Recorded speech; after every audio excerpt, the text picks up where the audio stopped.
Hi YouTube, welcome back. This is project update, what are we? March, April 2025. As you may be able to tell, the shape of the engine under the sheet has changed somewhat. That's because some progress has been made there. There's a load of clips here that I've just cobbled together just to give you an idea of where I've got up to, and there'll be some useful stuff in there for people. I am waiting on a load of stuff now that I've sent off to the zinc platers.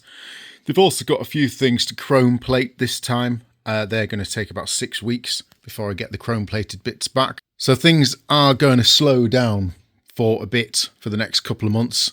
In the meantime, I'm doing a bit of housekeeping, trying to remind myself where millions of different hoses go and ordering any replacements if I need them. I'll tidy up the oil cooler pipes. I've also been trying to clean up the brake system as well. I'll be honest, I've edited the video already and I can't remember what's in it, so let's just roll the intro and find out.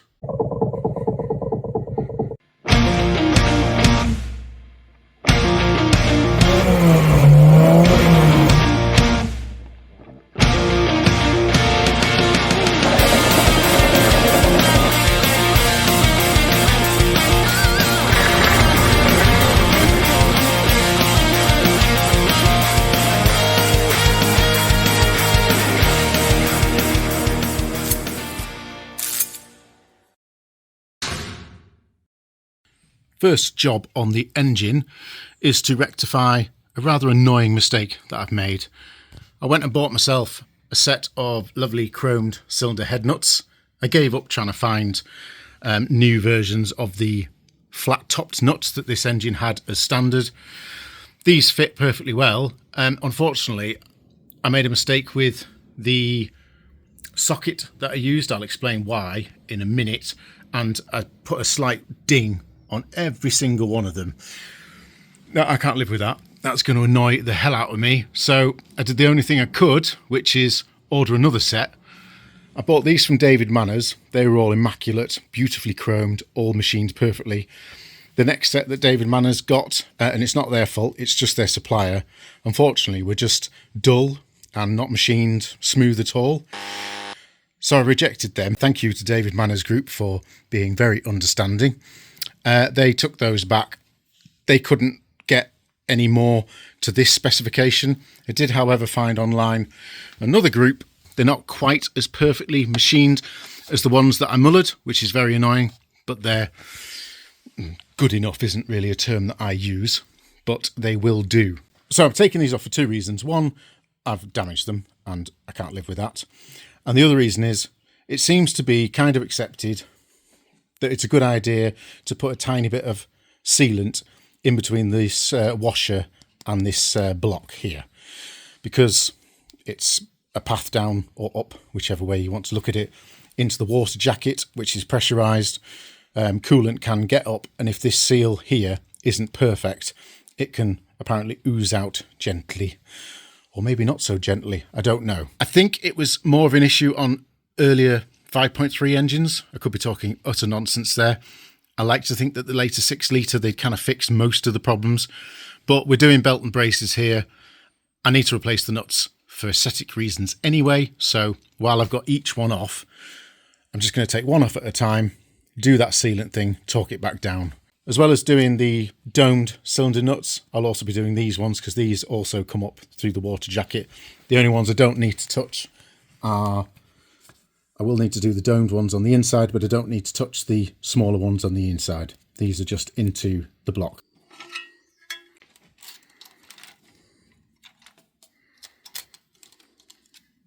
Just to explain why I damaged my cylinder head nuts. The issue is that you need, an 11/16 socket, I think. And on some of them, they do have this cutaway. So you need to take the cam cover off, like I just had there. And there is this cutaway to, in theory, allow access for a socket in there so you can get your torque wrench on there without any access issues and do a good job. Now, that sits fairly well in there. It's still tight, and to be fair, I've actually ground this down quite a bit trying to make it fit better. This side, it just will not sit on properly. It'll go on just enough. So I think what I did was, and incorrectly, so don't do this, is I tried going for an 18 just because that gave me plenty of torque still. Well, I thought it would without damaging the nut. I was wrong, but it allowed it just to slide down a little bit better. And obviously on these ones, that'll fit beautifully. But that was a mistake. So what I have come up with this second time round, this is an 11/16 socket. This allows access. What I did have to do was I've had to cut off the end of this, what's this, a 3-inch extension, so that it doesn't protrude out the bottom of there. There's still more than enough in there to give it the torque to do the turning thing, but also it's not interfering with the top of the nut, or not enough, hopefully, for it to be a problem.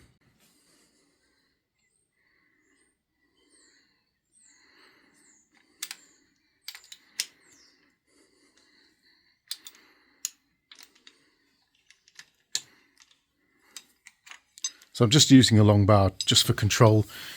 To be honest, they're not torqued for cylinder head stuff. They're not torqued that daft. Can't remember off the top of my head what it was now. We'll come to that later. I need to put some cloths in there.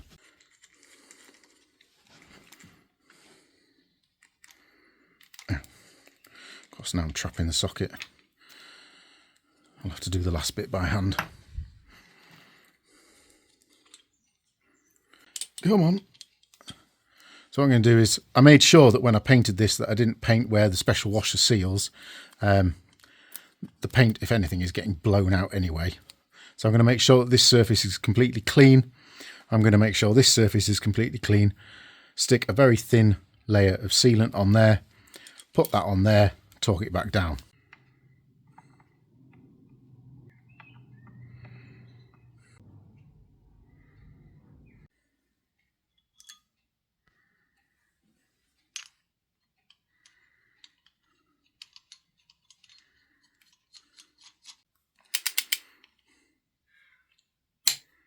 This set of cylinder head nuts came with a set of dome nuts for the front. So I've installed those. That will make sure that the studs don't corrode. Although what I tend to do is make sure they're bare metal, the studs, and then once I put the nuts on, I just dab a bit of lacquer on, and that does the same job. But may as well use these nuts, seeing as I've got them. Right, that washer is ready to go back on now, probably. I don't know the exact time. So I'll pop the washer and its nut back on. I'll put the torque specs on the screen, I guess. Make it look like I know what I'm doing. Worryingly little, to be honest. The big ones are about 70 Newton meters, and these ones are about 38, I think it is. Which is, I mean, the little ones I kind of understand, but the big ones, I don't know. I just expect way more torque than that. When you're torquing it up, it kind of feels like they're not really that tight. But that's what the book says to do, so I'm just going to finish these off now. Just before I pop the cam covers back on, hopefully for the final time, probably not. I just thought I'd show you that guy who came round. I had a few questions about the engine, but the main concern that I had was the chain tensioner being what I thought was a little bit tight, and I just wanted someone who'd had experience of building these engines in particular just to have a look at it. And I did say, I think at the end of my last video where I was faffing about with the glove box minibar, and I said he'd been round, I said I'd show you what it was that he told me that kind of made me feel more comfortable to just commit to torquing these down with new bolts and carrying on. What we're looking for here is, I'm going to just, so the engine's tight at the minute. You shouldn't do this, by the way, apparently, but I'm just going to pull back gently the wrong way on the engine. And what you'll see, if I can get the camera set up, is that the chain rests. And then obviously when I turn the engine the right way, it pulls it tight again. And that's what he was looking for. He said if there wasn't any fall, that's the word. He was looking for the fall on the chain. So hopefully I've focused on the bit of the chain I want you to see. And when I just release the tension from the engine, you should see that bit of chain just fall like so.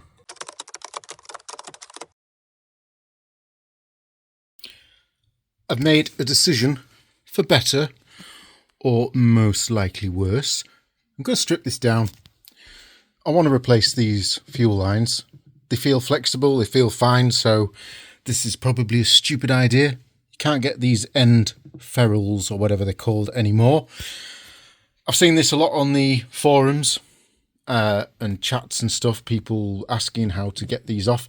The general consensus seems to be cut it and burn this off so you don't damage the barb. That's the important thing. I don't want to damage the barb. I don't really want to damage these end ferrules as well, because it'd be nice to reuse them, as you can't get them.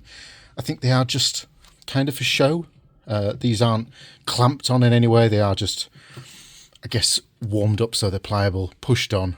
I've done that before with my custom oil cooler pipes years ago, so I'm sort of familiar with the process.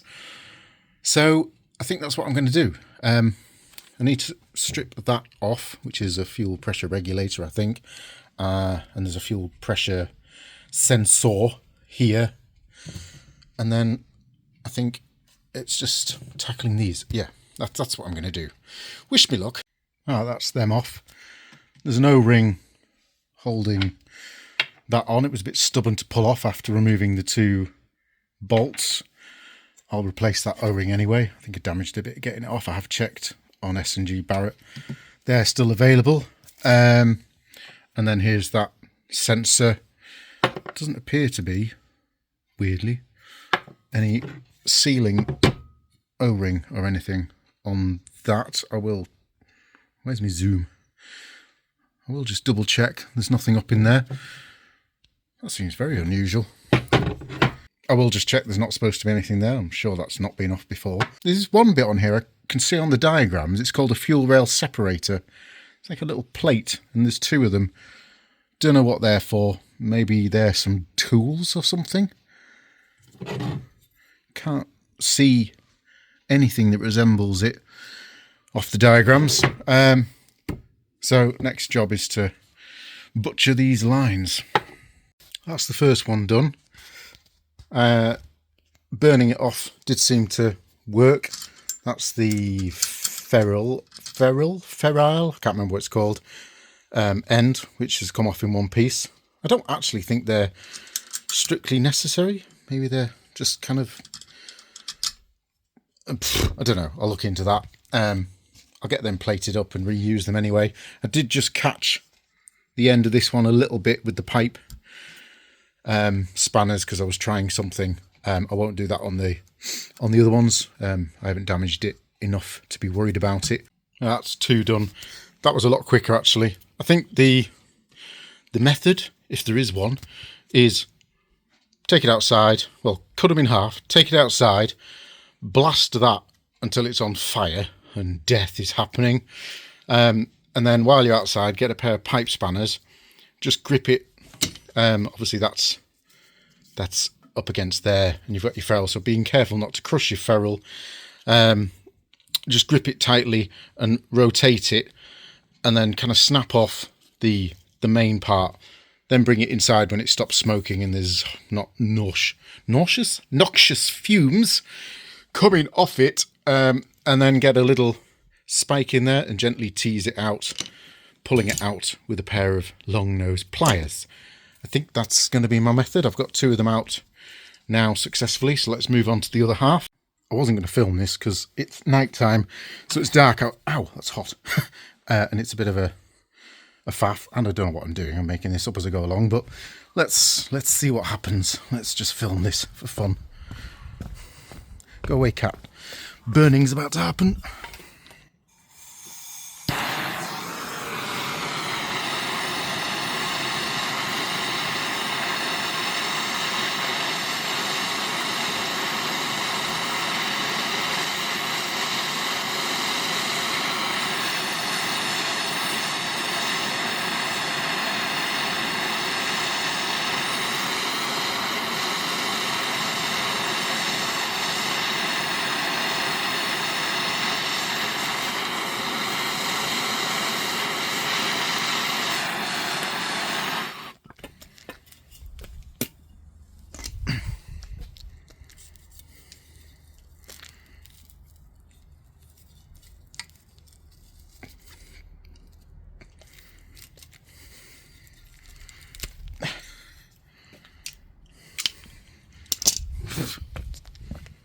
stinks.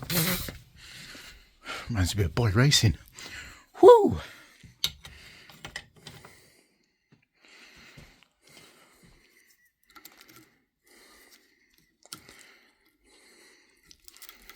So obviously it's, ow, just flicked in my eye. Don't do that. It's obviously a layer of rubber reinforced with material. So you need to get through to that bottom layer of rubber. Get that off the barbs. You can just see it there, still intact. If I just zoom in, there we go. You can just see the rubber's still intact. So just want to gently break that. There we go, without damaging the barb.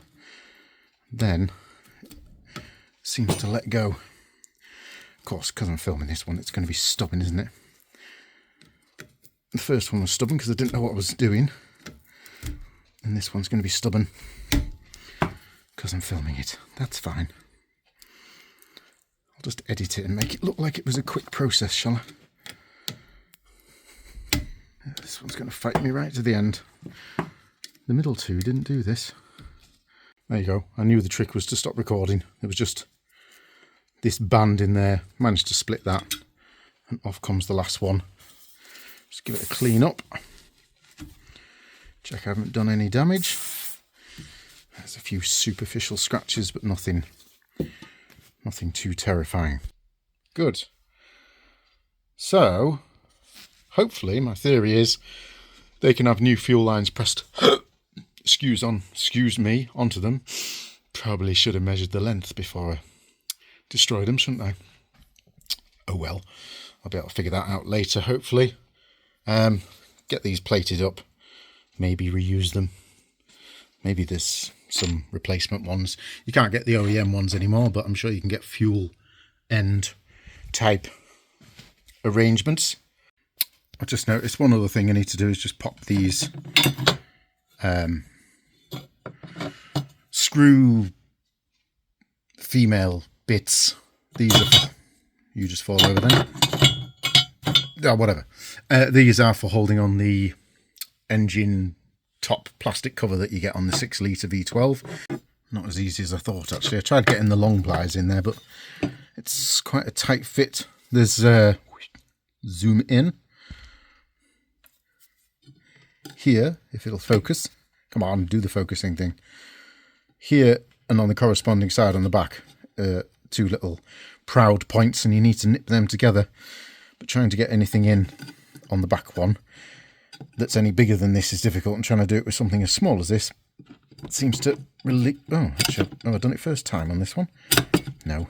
Oh, I have. Oh, that's nice. It just kept snapping off before. Let's see if we can do this one first time as well. Nope. That's what was happening before. It just can't get a grip on it. Oops. I don't want to damage them because I bet you can't get them anymore. No, I don't want to bend that up. Let's just push that one in with the pliers. Hopefully. There we go. Right, I think I've got all them out intact. I also removed this fuel pressure regulator from its housing, because whatever finish I have on the fuel rail, I'll want doing to the housing as well. It's just held in by that black metal plate on the table there and 2 screws. These are the lines that go in and out of the fuel rail, and they have seals, which I realised I would need to remove as well. The low pressure comes out of the fuel regulator, housing, and you can see these seals pretty old and torn up. That's the high pressure, I think, if I've got them the right way around. And again, the seals looking like it's had better days. In a rare show of intelligence on my part, before I ripped these out, I did go and see if they were readily available. So it's about 2 seconds later for you guys. 3 weeks have passed, at least, while I tried to delve into what these seals are and whether they're still available. The short answer is no. They're 2 different size seals. They're fuel resistant Viton, and if you go on the parts lists for the 6 litre V12 and you type in the part numbers, which I'll show you in a sec, they're showing as non-available. So the larger of the 2 is this part number, CBC 4720. I managed to find OEM new old stock from some random supplier. This cost me £35 plus shipping, so it's about £40 for one seal. There is, however, a guy making non-OEM copies. Whether they're Viton or not, I don't know. Whether they're good. I've actually got a pair on order at the minute. They're coming from America because that's where his eBay store is. I ordered them in a bit of a panic before I managed to find this new old stock. I also ordered a pair because I got some which turned out to be incorrect advice, which does happen because people get confused with the older engines or what you're actually doing. Somebody said you can get a pair and you can just put the same size in each hole, and I knew that was probably wrong, but at the time I didn't have enough info. I went away and researched it, and that's nonsense, and that's not going to work. I wouldn't want to chance it anyway. When you're around fuel on top of a hot engine, you want to get everything correct. So the correct part number is, and this is a rare part, CBC 9113. Trying to find one of these led me all over the world. I actually managed to track one down completely randomly one night on the internet.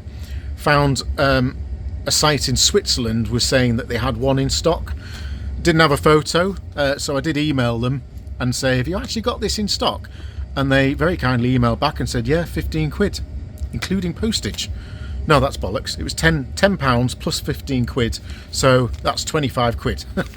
So yeah, those two seals, that's the best part of £65 I've spent, but I have got them. What I will do is, because they're slightly different dimensions, I will take some measurements and put them in the video description or on my Dropbox or whatever, just so that once these really aren't available, because I really don't think there's another one of these in the world, it'll be in someone's warehouse somewhere, but you're really going to struggle to find that one. And even this one, finding the actual OEM one is tricky. I'll take some measurements, so at least if anyone wants to try and make some later on, they've got the specs. Anyway, the good news for me now is, after 3-4 weeks of waiting, I can remove these seals, which, like I said, I didn't want to. That's far too big to get in there. I didn't want to do if I couldn't get them. I went to tractor engine warehouse places because I'm surrounded by farms here. There we go, that's the one I want. Yeah, they all sell fuel seals. I visited 2 or 3 shops. I took them kind of, you know, the ends where it needed to slot on, so they had the sizes. I took all the fuel rail bits. There was just nothing suitable, so I'm not quite sure what you'd do if these were perished. I don't want to damage the thread. I'm assuming these just pop out, but they're actually obviously they've been in there for many years. This might not be as simple as I thought. I assume it's going to crumble actually. Oh, there we go. That does come out.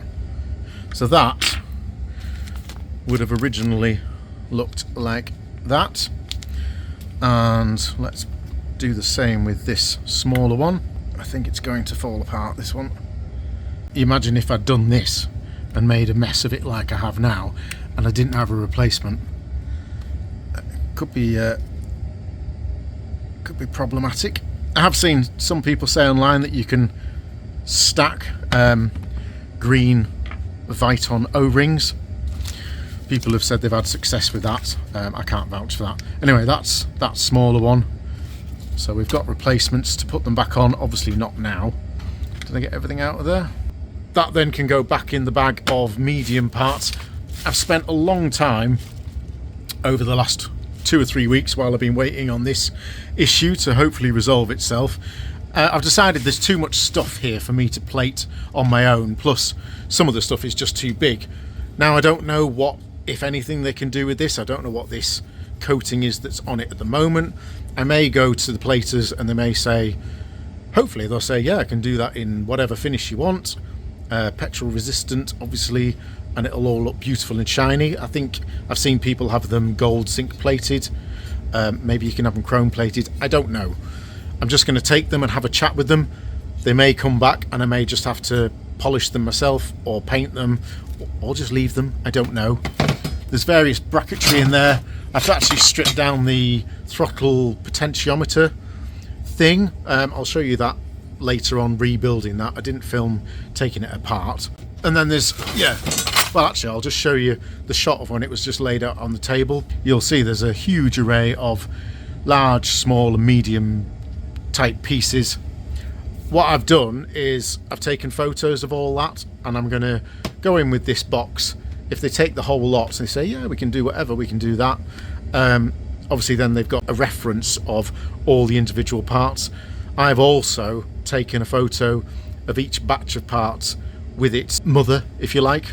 So in that box is my hat. But underneath my hat is all the parts that all these parts go with. So when I get back, hopefully, first off, I can verify that nothing's been lost. I can then organise them back into their groups. So the throttle potentiometer, find all the bits for that, bag them up and then rebuild it. Just while I've got all this fuel rail stuff out, every now and then I like to just film stuff just because it might pop up as a question on an internet forum or something like that. Or people do occasionally ask me questions in the comments, and I can just forward them to a video at a set timestamp. This is one of the questions that might come up. These later V12s come with quick release fuel connections. I don't know what they were like on the earlier cars. This is your hard line that comes off the fuel tank, and these literally just push in until they click, and that's it.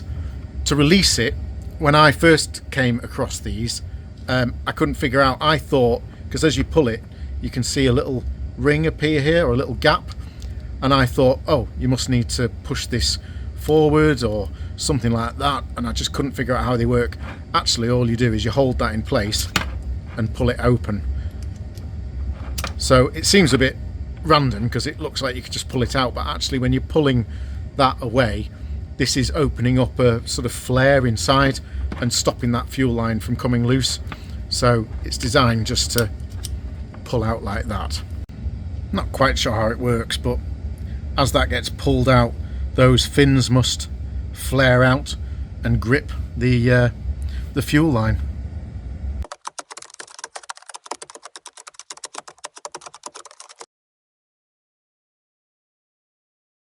I've got a few minutes today, so I'm just going to throw some bits on the engine.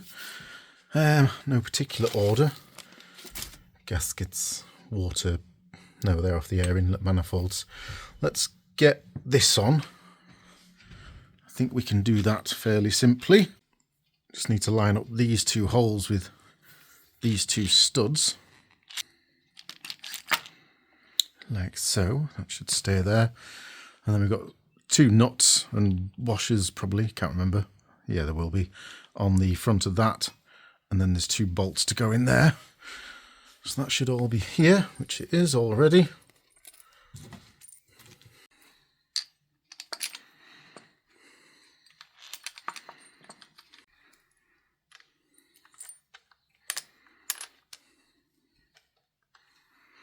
Yeah, I don't know how to get my finger in there. I'll do them all lightly and then go around and tighten everything up. I've just taken the tensioner off. That was just getting in my way. I'll pop it back on in a minute.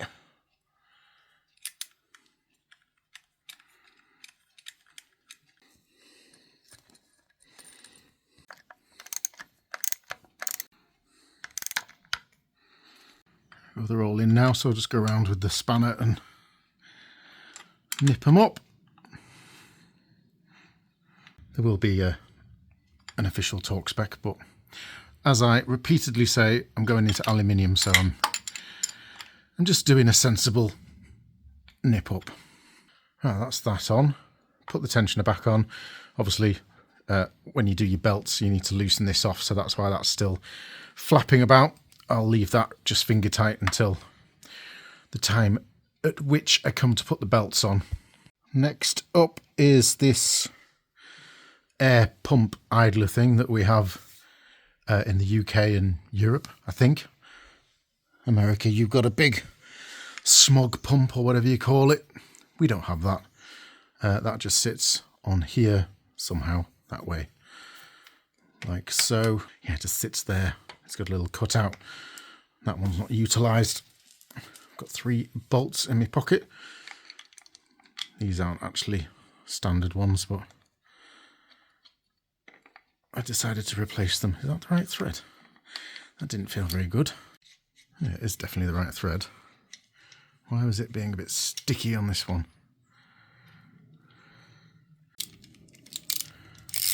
That's absolutely fine, actually. Okay. Always best to check instead of just screwing stuff up and making a big mess of things.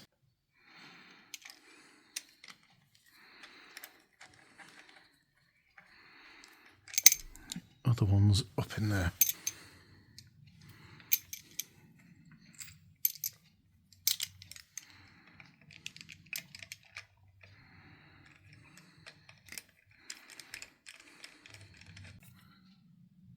Click, click. Nice.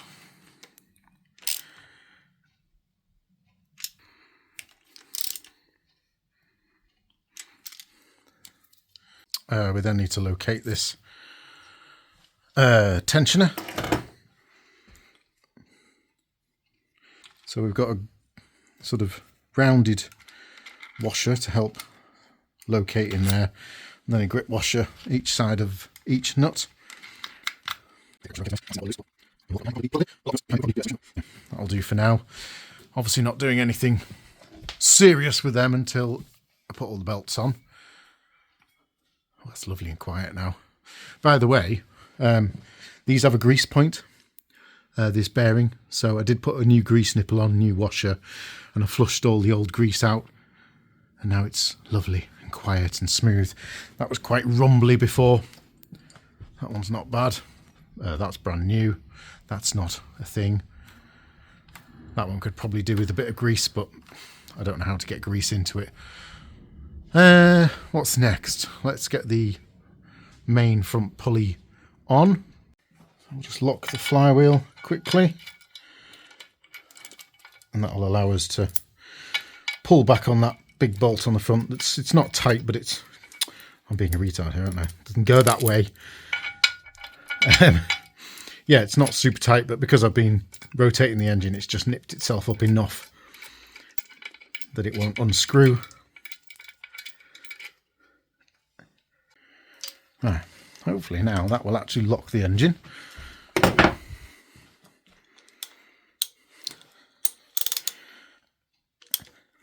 That was quite tight, actually.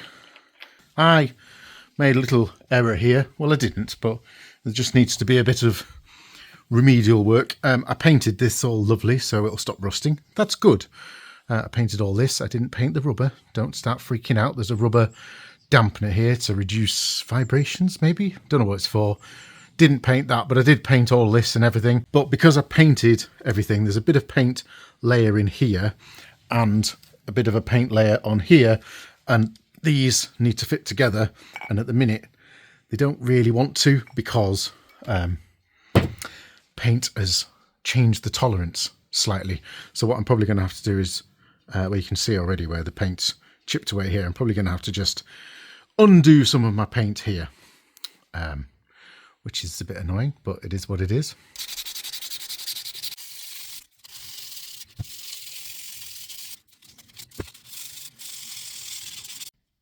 The torque spec is 180 to 220 Newton meters.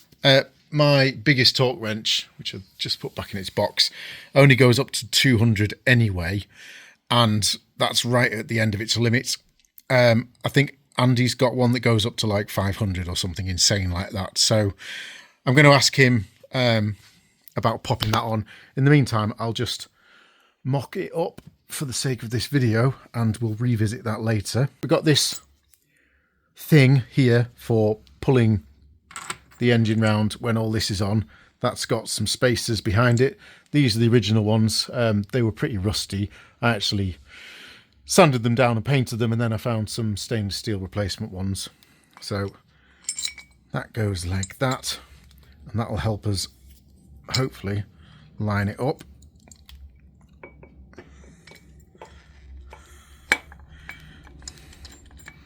Just get that threaded in. Stay. And then we'll need another long bolt and a spacer. So I'll need to get the spacer down behind there.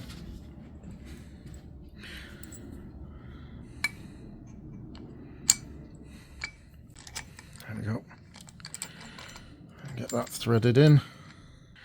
And then we've just got 2 shorter bolts that go in there and there. Let me just check what size these are. 1/2 inch. Let's just thread them in.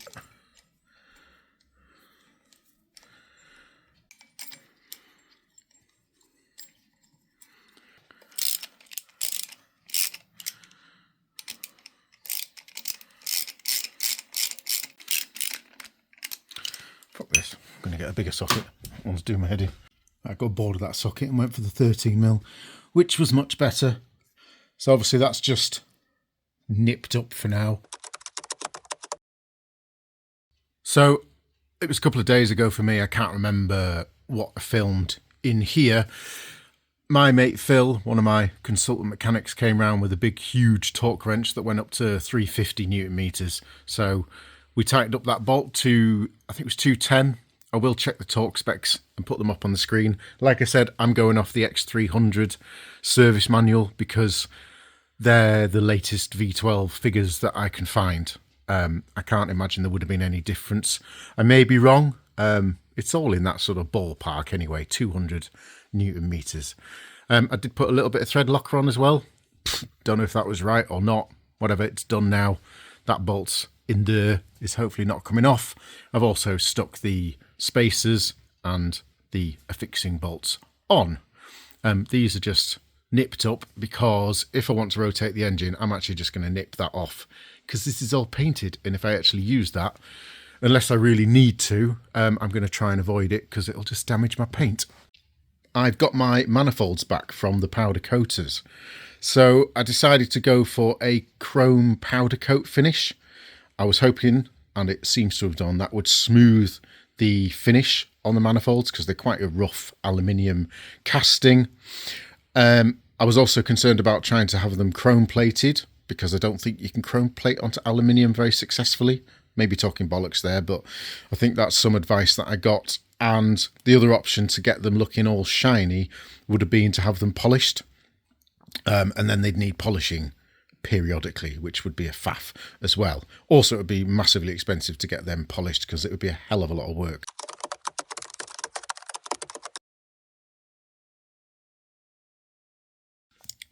You join me on the garage floor. I'm just prepping the air intake manifolds for powder coating, which required a lot more prep than I first imagined. There's a lot of places that don't want powder coat because it's not like paint. You can't just kind of easily remove it. You'd have to sand it off. It's very hard. It also, once it's cured, is quite brittle on its edges and stuff. So yeah, it can chip easily and then take more of it off than you want. Obviously, I don't want it going down where the injectors are sitting, and I also don't want it going, if I just zoom in, I don't want it going in the injector seating. They're not very specific, but it is a machined out little hole in here. So I found some spacers that are exactly the right size that have just slotted in. I've then filled that with a washer and a nut, and that's just a bolt coming up from the inside. So I'm hoping the powder coating will just sit there. I'll be able to pop that out and the injectors will just sit nicely in there. Along the top here as well, I can't remember exactly where they go, but I've taken photos. There's some little studs here, hold the fuel rails in. And again, I don't want paint on any of those because the fuel rail needs to sit flat. I noticed they were quite a well machined surface. Obviously, I probably could have sanded them back down, but hopefully that'll save me having to worry about that. I keep slicing my fingers open. There's a lot of sharp edges now. The end caps, I toyed with putting them on, having them powder coated over the bolts. Once they're on powder coated, there's no way I'd get the bolts off without cracking the powder coating and making a big mess of it. But they're quite intricate. There's little vacuum pipes, especially coming out of the rears and stuff, that it just would have been a nightmare to mask up. So I'm just going to polish them up and put them back on afterwards. So I've made some plates. Also, I'd have had to have put the gasket on, and I don't know if the gasket would survive the 200 degree, it's about 200 degree centigrade or 400 degrees Fahrenheit, somewhere around there, oven. the gasket might have just perished in that heat. Again, we don't want anything going in where the throttle body sits. These will be masked off with high temperature masking tape before they put them in the powder coating process. Same with the back. Like I said, there's lots of pipes and vacuum stuff that comes off there. Just would have been too complicated to mask up. So that just left this surface, which again, I don't want any powder coat on there for obvious reasons. I mean, it's only air, but even so, we want to keep that nice flat machined surface. So just spent many hours of my life on a Sunday making a plate, which I can't work out which way it goes now. I was going to make two for obvious reasons because there's two inlet manifolds, and then I had a bit of a bright idea. I think it goes like that. There, yeah, I've got it lined up now. It only kind of fits one way. Yeah, instead of making two, I'm hoping I'm going to take this down to them tomorrow and see if this will work. I can just connect the two together in a sort of, it looks like some sort of alien structure by the time I put it all together, but that will save me having to cut another one of these plates out for the other side. That's my thinking anyway. It did mean, whoops, it did mean my drilling tolerances had to be a lot more accurate than I would have liked. Accuracy is not my forte. Let's just pop a few of these through.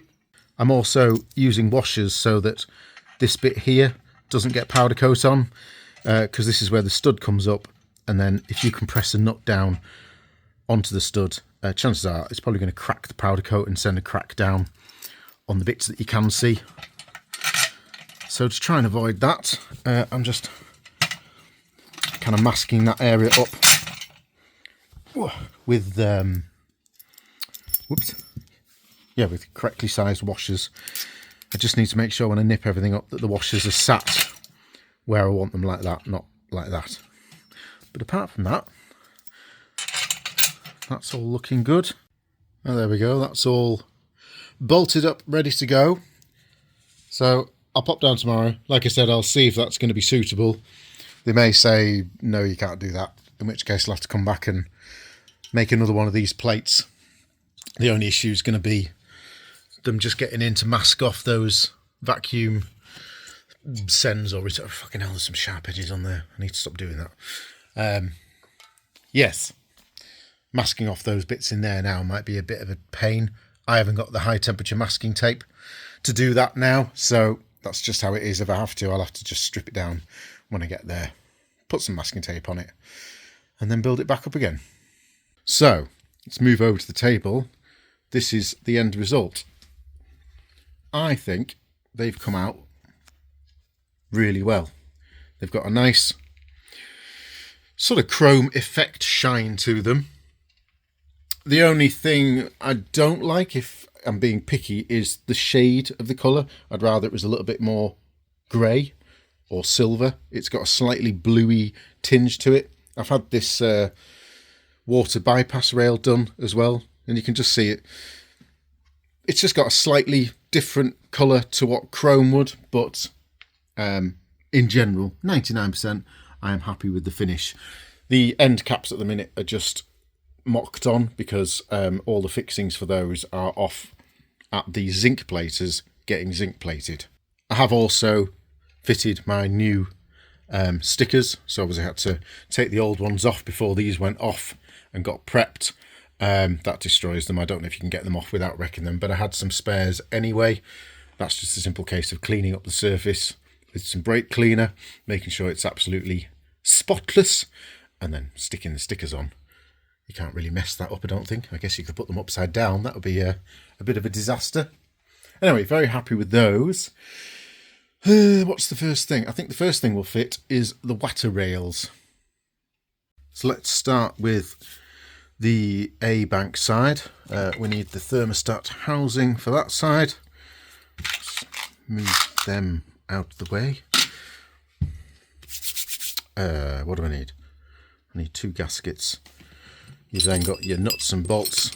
I was originally going to replace these with stainless steel, and then I found out that stainless steel and aluminium have reaction issues. So I spent a long time zinc plating all these at home and polishing them all up. You'll notice you've got, for each side, you should have, where's the other one? 4 long ones and 4 slightly shorter ones. There we go. And then 4 for the blanks. Oh, that's the point. Wanted to polish them up. We'll do that as well. I did polish them up years ago. I couldn't get it absolutely perfect. I zinc plated them and they've got a little bit of pock marks in. I don't know. But they're good enough for what I need them to be. So to put this on, we also need one of these. So that goes like that. That's why you have the slightly longer bolts which go through there. Oh, we need some grip washers as well. Oh, there's a lot to remember. I've left that loose because we need a bit of wiggle room to get this pipe in. By the way, if you've got any leaks out of here, these are your top hat seals, they're called. It's worth replacing them. They're not expensive. I've popped a little bit of grease on just to help that slide in. So that goes like that. We then need the other half, and it's the same thing. We need a lifting eye like so. 2 long ones. Which are those ones? I think we can do a better job of cleaning that up. Haven't done a very good job there at all.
Right.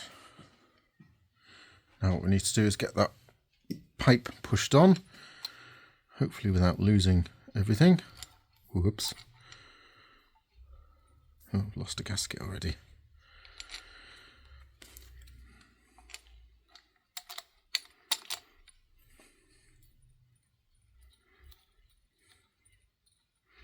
Go somewhere like that.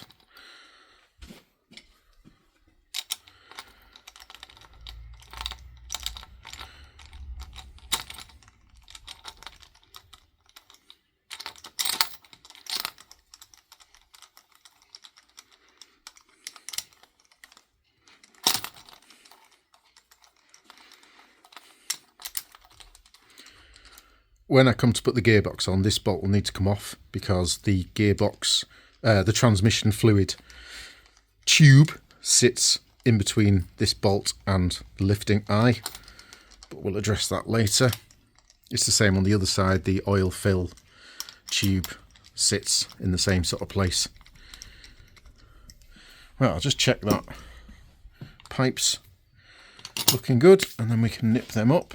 Where's my ratchet? Didn't bring it. There we go. There will be a torque spec. I'm not going to check it. They're going into aluminium. They just need nipping up.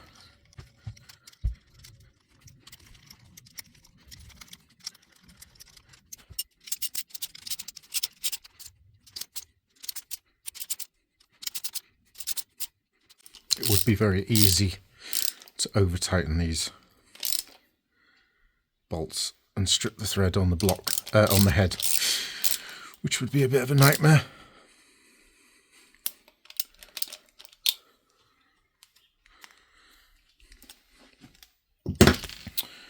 Right, let's see if we can polish these up a little bit better, and then we'll just fix the blanking plates. I just need to check which one goes where, because we've got one for each side, and I can't remember off the top of my head whether the this hole here is for the release or the return spring on the throttle body, so it obviously needs to be in the right place. And off the top of my head I can't remember which one's which. These two blanking plates are all the same, so let's give them a polish up.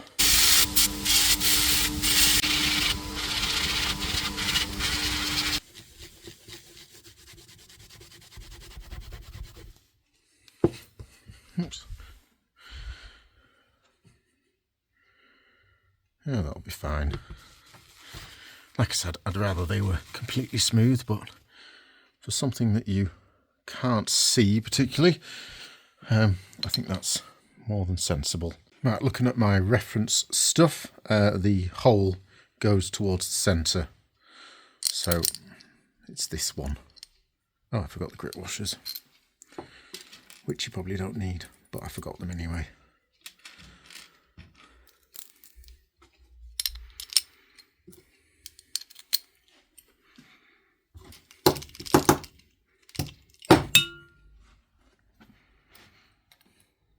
Oh, can't do that, can I?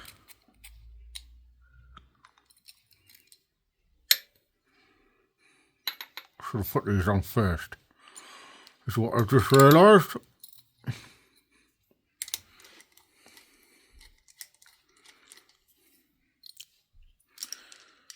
Yeah, I don't know if you heard me there because I had a bolt in my mouth, but it'd probably be easy to put these on first, wouldn't it? I mean, it's not particularly difficult, but it would make life just that little bit easier. I'm all about making my life easier. So on the other side, I'll do these blanking plates first.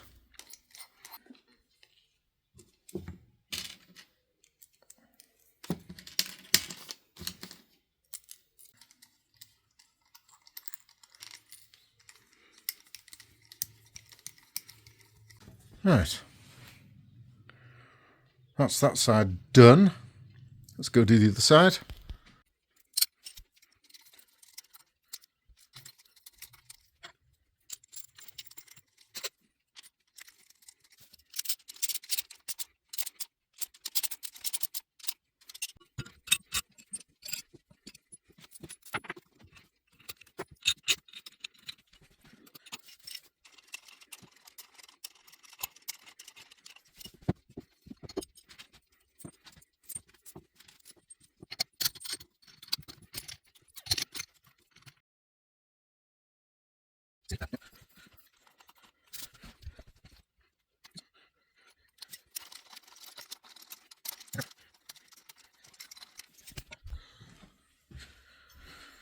So this slots in to the sump just down here, like that.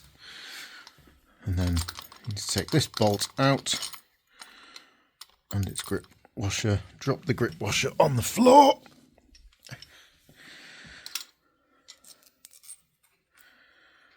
And then all of that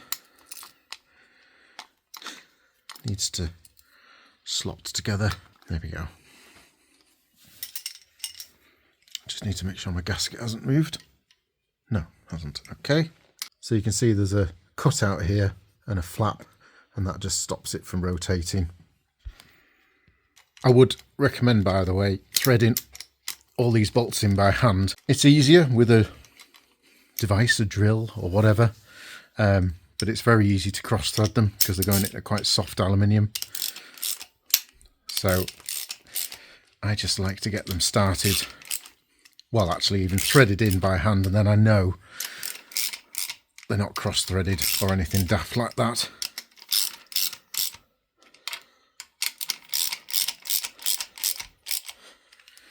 Right, let's nip them up. I'm always a bit careful with this one because I over-tightened it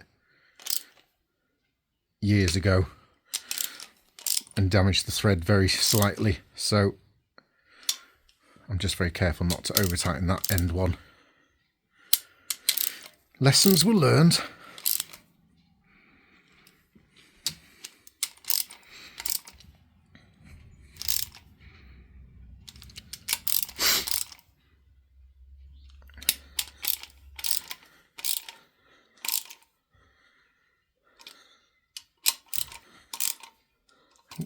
I said that wouldn't rotate, but it has.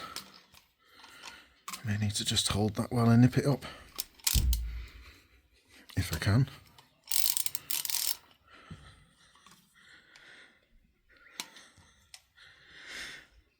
Yeah, there we go.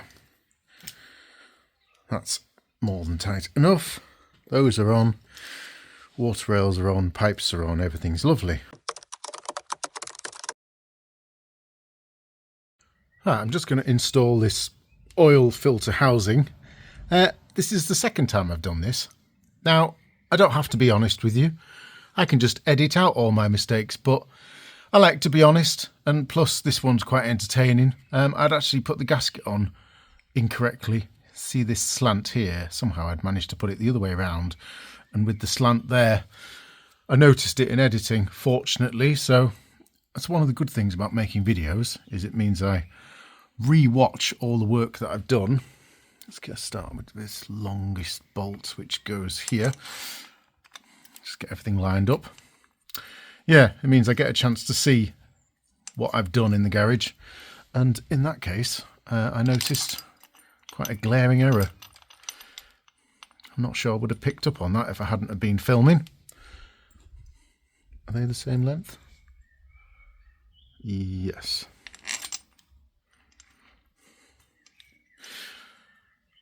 I've actually been doing quite a lot of research recently into Hylamar Blue, Loctite 518. There's all sorts of sealants out there.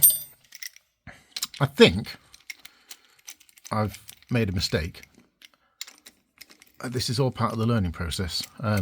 If I do another one of these Jaguar V12s, I will be a little bit more informed. I think I probably should have stuck my cam housings down with a more up-to-date sealant.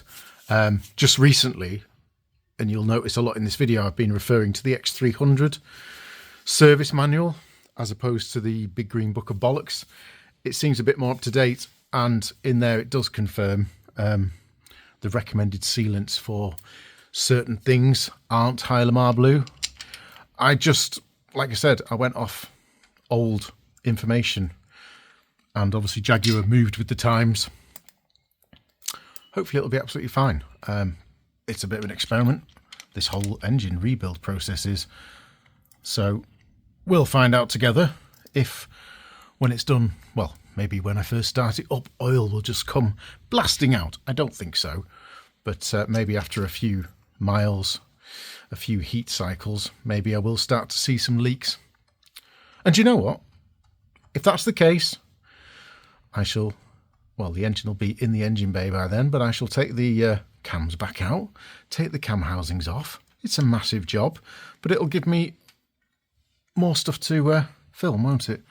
Why does that not feel very good? Let me just do that gently with a spanner. Oh, it's fine. I thought it had got stuck on something there. I don't know if I mentioned, there's no gasket here, there's an O-ring, which I've replaced when I tidied up this oil filter housing. I took this off, replaced the seal in there. There's a sealing washer. Took that off, put a new copper washer in there. New O-ring. Maybe there's no ring in there as well. Can't remember. But you get the general idea.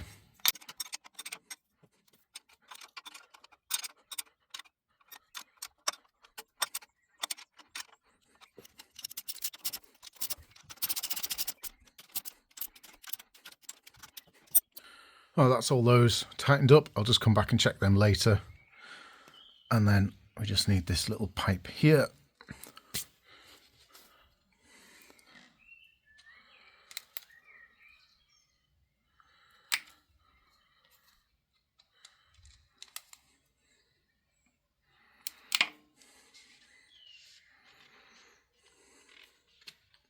Make it look tidy. There we go. And I've already previously put some engine oil on there, so we'll just thread that back on. Don't need to nip that up yet. Right, that's that job done, hopefully correctly for the second time. And I think just before I stop for lunch, I'm going to stick the oil feed, cam feed oil thing on. Start with this bit. So this used to have a little thing on. It's the oil pressure sensor. It's like a canister thing, and that gives a real-time reading of your oil pressure, and it fluctuates. Now, I'm in two minds about this. This is the later design, because Jaguar got so many people freaking out because their oil pressure was doing random things. They've put what is basically an idiot's gauge, and it'll just stick, I assume, at the perfect point on the needle within range, and it'll only show an issue if it goes out of that range. Like I said, I'm in two minds about that, because you kind of want to be able to see your oil pressure in real time, especially when I first start up the engine. So I may change my mind and put the old one back on temporarily, fully. I don't know, but for now that's what I've got, because if you buy this part now, this is what you get sent out, unless you go looking specifically for the old-fashioned one that way. I think we'll find out in a minute. And screws into the top cover with 2 bolts. I'm going to leave that all loose. That's bollocks. That's the wrong way around. You know it's the wrong way around because there's no way that's going to connect onto there because the thread's around there. Let me just undo that nonsense. Just spun that round. Leave it loose. Then want to get this bit in this sort of configuration. So this is going down where the oil dipstick goes down. We'll come to that later. These fit onto the back of each cam housing. Yeah, let's get them in first. Any of you that watched me strip down the engine in the engine bay, because I didn't know I was going to be going the whole way and pulling the engine out at the time. Oh yeah, dumbass, you need to put a copper washer each side, don't you? Not how it is in storage. There we go. Yeah, this was a massive fight to get out with it on the car. When you do it with the engine out, it's a breeze.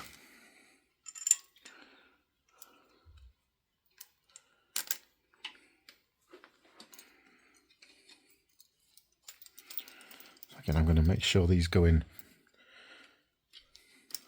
nice and easily before tightening any of that up. I need to find a socket for them. That's going in lovely. It would be very easy to cross thread them. Just get them just nipped up. Then let's get this connection on.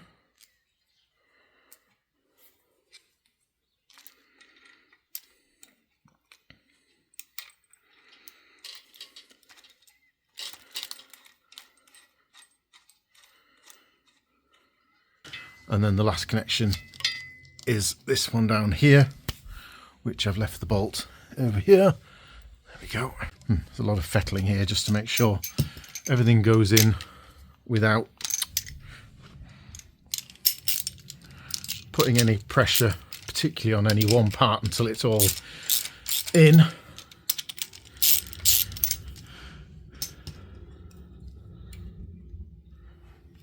Give me a bit of wiggle.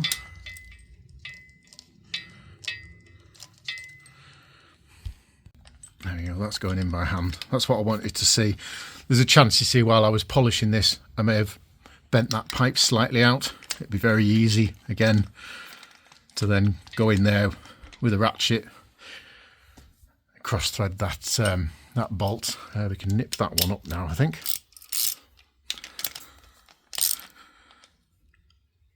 Yeah, let's nip these 2 cam feeds up now again, properly.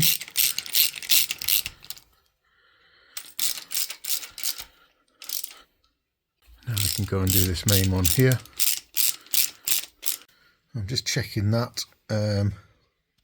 One bit I wanted to check was here. I wanted to check there was a gap between this pipe and the back of the head, which there is. It's hard to see on camera, but I thought with any vibrations of driving, what I don't want is that pipe rubbing off that corner there, potentially going through after many, many miles.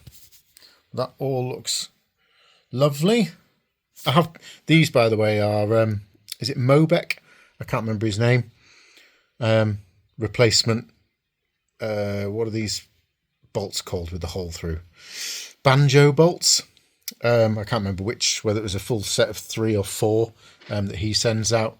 Can't remember what the improvement is, but just better flow, I think it was. And anyway, mine were rusty, so I just replaced those with his set. I will put a link in the description. I'm going to pop this water spout on. There's no particular order to any of this, by the way. I'm just clearing things off the bench, basically. I've got a new gasket here.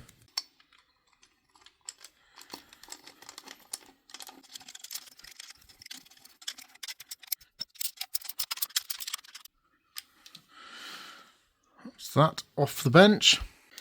I've had some lunch. I'm just going along now and hand tightening all the spark plugs, and then we'll just quickly nip them up with the torque wrench. I've just checked the book again, my X300 V12 book. What was it? Can't remember exactly now, but I'm going to go for 15. That was somewhere in the middle of whatever it suggested, somewhere around there. It's not very much at all, they're just nipped up. These are NGK plugs. On their website it specifically says to install them dry. No anti-seize, no nothing. So that's what I'm doing. I don't know if that's correct or not. Like I keep saying, I'm not a mechanic. All I can go off is what I've read. I did look into it, and the NGK site says specifically, what does it say? It says there is no benefit, and it may even be detrimental to use anti-seize. Do not use anti-seize, apparently. They're not designed for it. Anyway, I've set this to 15. So I'll just go around now and just give them all a quick click, click. It really isn't very much at all.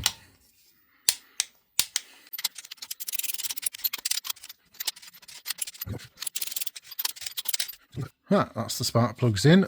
Let's get the air conditioning compressor on. Again, just to get it off the bench more than anything. It's just set on here so that I don't mess up the nice paint work that I did. I must be the only person in the world to have painted a air conditioning compressor.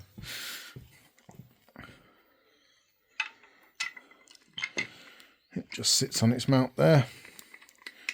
Get these top 2 threaded in, and then it will hold itself in place. There we go. It's a 10mm bolt head. Obviously there's air conditioning pipes and wiring and all sorts. That will come much later.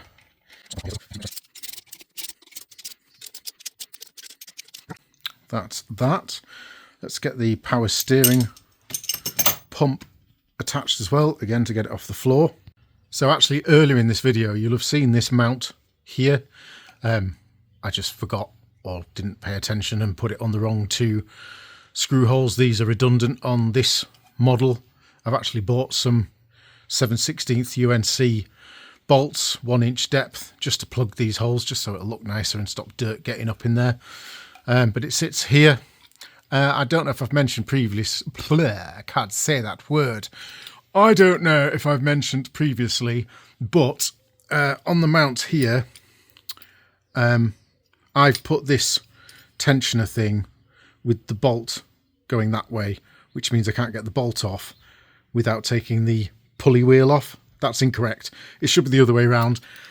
It doesn't really matter. It just means to get the tensioner and the pump on, I need to do it all in one go.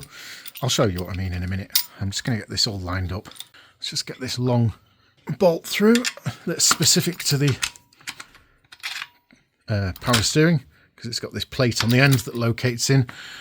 Right, what I was saying was, what I should be able to do there is put that bottom bolt in, pivot it up, and then screw all this in. But because I've put this bolt in that way, I can't take it out this way. So it should be the other way around to allow you to do that without having to do it in one go. To be honest, with the engine off, the car, it doesn't really matter. But if you were trying to just do that in the car, it'd be a bit of a faff. It's just a nut and a washer on the back. I'm only going to nip these on finger tight, because obviously all that needs to be loose to allow it to pivot when I tension it up with the whoops, with the belts, and I'm not sure about this, but yeah, it probably does need to be loose just to allow it to move. I think I can put on the air inlet manifolds now. So what I've gone for on the inlet manifolds is a grip washer, a new one, and then I found these deep, what are they called? What's that? That's a nut. Deep nuts, they're M8 with a flange on the bottom, just to help seat that washer.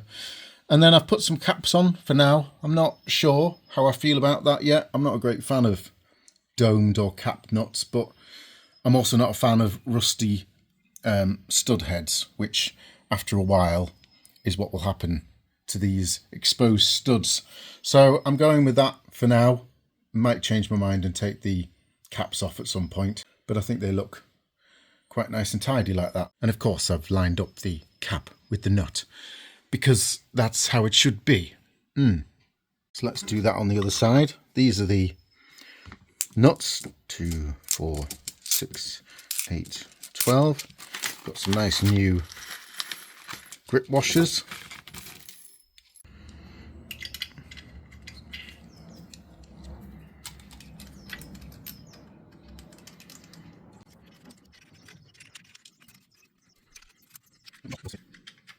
I'm too short. 2, 4, 6, 8, 10. Could have sworn I counted 12 before, but clearly not. So I've deliberately started those off by hand just to make sure they're sitting properly on the thread. And now we'll just nip them up.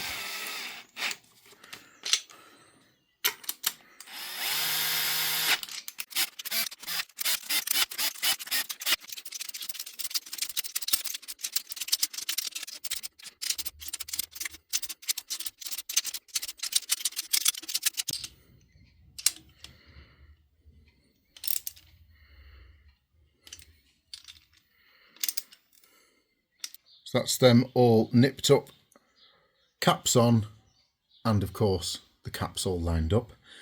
Can you imagine if I'd left them misaligned? I think I quite like how they look, and they're going to serve two purposes. One, to stop the studs from corroding at the tops, and also I guess it acts a bit like a lock nut as well. But some of them aren't super tight just because of the way the alignment was, so I don't know if some of them might rattle loose. We'll find out in the future, and if so, I might need to rethink that or put some Loctite on them or something. I don't know. So with those manifolds on, I'm nearing the end of what I can realistically put on the engine before I move it off onto whatever stand I get created or have to create myself. I've popped the whatever side exhaust this is on just temporarily because I was just figuring out what parts go behind things. I've got to be a bit careful, you see, about committing to talking things down because then I'll maybe realise later that I've got to, I mean, it's not the end of the world, I can just take it back off. But the exhaust, for example, I'm not using these stainless steel nuts. I've got some locking nuts and they're kind of a one-use thing. So if I've got to take the exhaust manifolds or downpipes or whatever they're called back off, that's a bit of a waste of nuts because I'll have to discard them and put some new ones on. That said, on this side all I've got is the oil cooler feed, send and return, sorry, coming off there, and I think I can get in there and in there even with these on. I have realised I may have caused myself some issues later on. Those of you that watched me separate the gearbox from the engine months, years ago now, you pop this cap off and that gives you access through to the flex plate fixings for the torque converter. And just to make life easy for myself, I took this off just to give me a line of sight down the front, which I won't have now unless I pop this back off, but I've sealed it on and it's all lovely. I don't really want to undo that. Anyway, I'll cross that bridge when I come to it. Hopefully I can still get in there. Obviously it's designed to get in there to get to those flex plate bolts, but there's a few things like that at the minute that I'm just having to be a bit careful of getting all giddy and popping things on and then realizing, oh, that's going to cause me trouble in the future. Oh, I did put a couple of bolts, by the way, in those blank holes, just because it makes me happy. So yeah, do you know what? I've made a decision. What I'm going to do is just mock the exhaust on with some standard M8 nuts, just for now, just to finish this video off. I think that's about it for this video. That's all I've got to put on the engine at the minute. I'm waiting on all the stuff to come back from the chrome and what's it called, zinc platers, and then I can do a bit more building while I wait my frame being created. Hopefully, I'm still not 100% confident that I can tie that guy down to committing to building that frame, but hopefully. Let's just pop these off and stick the gaskets on.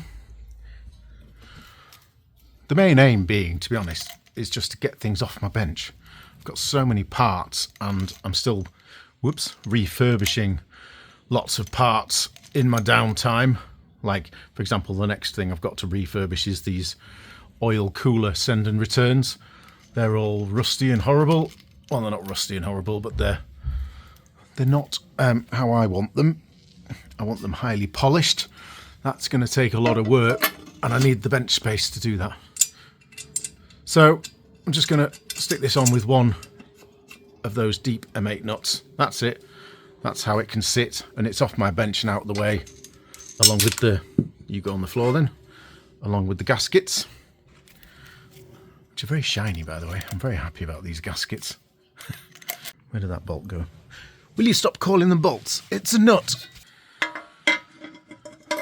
These downpipes are an experiment as well. Obviously, I can't guarantee that they're going to fit, or there's not going to be any issues. I've already identified one issue, which is around the other side. There's a heat shield that protects the starter motor, and they've not provided any fixing for that. Don't know if it's an issue. What I might have to do is put some additional heat protection on the starter motor. Let's go around the other side and we'll have a look at that.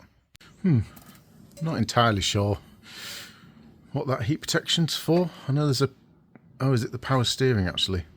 Yeah, I think actually it protects the power steering. Yeah, I'll just have to cross that bridge when I come to it.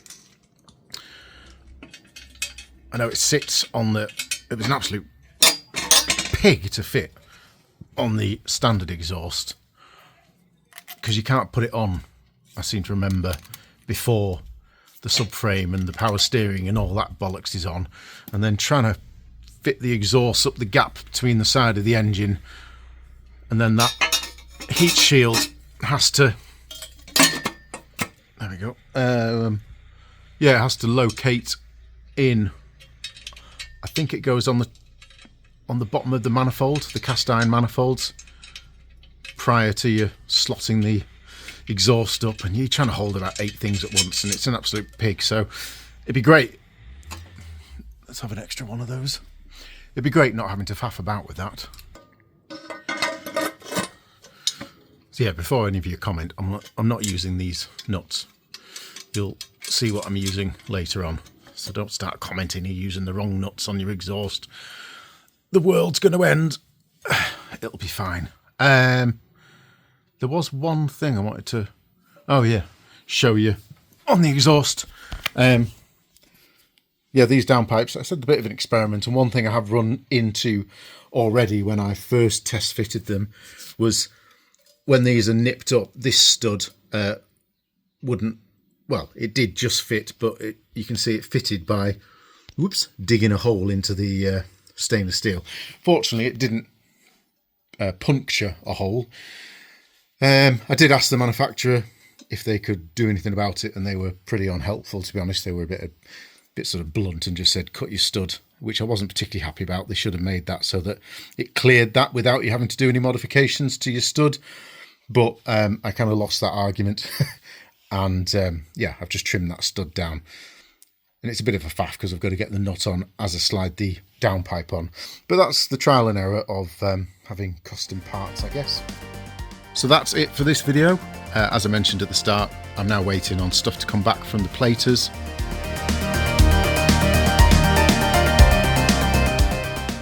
Then I can get on and build up things like the throttle potentiometer, the fuel rail, all those kind of bits, and continue making progress on the engine. Still waiting on the frame being built as well. Let's hope maybe the next video update I'll have that in the garage. See you then.